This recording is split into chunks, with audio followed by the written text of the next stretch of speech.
Assalamualaikum warahmatullahi wabarakatuh. Saya Nurul Husna dengan NIM 180703100, mahasiswi dari Prodi Biologi Fakultas Sains dan Teknologi Universitas Islam Negeri Araniri. Baiklah, pada kesempatan kali ini saya akan menjelaskan mengenai ringkasan yang berjudul arus dan gelombang. Pada poin pertama, saya akan menjelaskan pengertian dari arus. Arus merupakan gerakan mengalir suatu massa air yang disebabkan oleh tiupan angin, gerakan bergelombang panjang, pasang surut, dan perbedaan dalam intensitas air laut.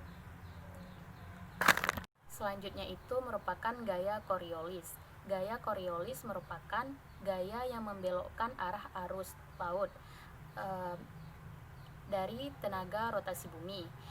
Gaya Coriolis ini ada dua pembelokannya. Yang pertama, pembelokan ke arah kanan, yaitu di bagian belahan bumi utara, sedangkan pembelokan ke arah kiri yaitu di belahan bumi selatan. Kemudian adapun beberapa sumber gerakan dari arus laut disebabkan oleh, yang pertama itu ada angin, yang kedua itu rotasi bumi, yang ketiga perbedaan massa air, dan yang keempat adanya pasang surut. Selanjutnya itu arus laut dibedakan menjadi dua. Yang pertama ada arus laut dalam dan arus laut permukaan. Arus laut permukaan itu mengendalikan 10% gerakan dari bagian atas, dan arus laut dalam mengendalikan sebagiannya sekitar 90%. Walaupun adanya perbedaan antara arus laut permukaan dan arus laut dalam, tetapi keduanya saling bereaksi dan menjadi suatu gerakan yang rumit sehingga adanya gerakan pada lautan. Selanjutnya di tepi laut arus digerakkan oleh angin dan ombak pasang surut. Hal ini menyebabkan air menjadi bolak-balik pada dasar permukaan. Kemudian pada lautan terbuka, angin sebagai kekuatan utama bagi arus permukaan.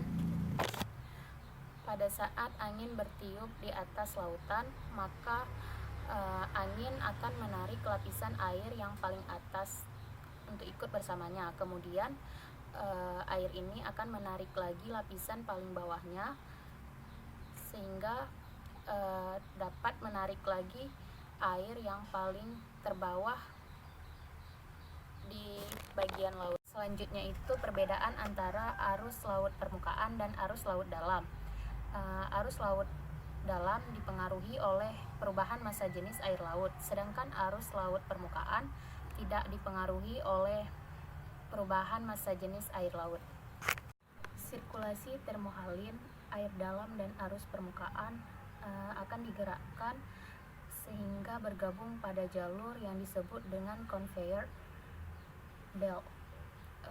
Air yang digerakkan dari dalam menuju ke permukaan akan membawa berbagai nutrisi yang bermanfaat bagi mikroorganisme sehingga menjadi bagian dasar dalam rantai makanan di laut. Global Conveyor Belt merupakan arus yang terpanjang di dunia dan mengelilingi seluruh dunia. Arus ini hanya bergerak beberapa sentimeter per detik.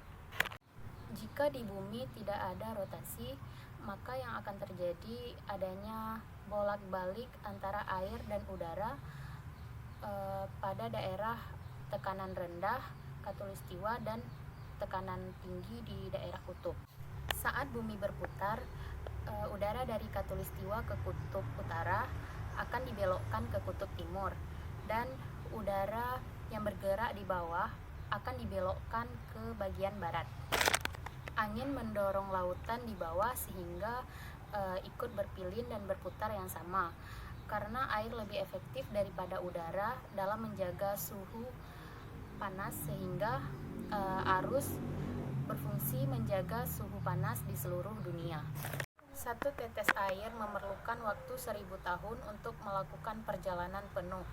Jadi salah satu cara kita untuk memperkirakan dan mempersiapkannya, yaitu dengan mempelajari arus laut serta kekuatan yang dapat membentuknya. Cukup sekian penjelasan dari saya. Mohon maaf apabila salah kata. Saya akhiri. Wabillahi taufiq wal hidayah. Assalamualaikum warahmatullahi wabarakatuh.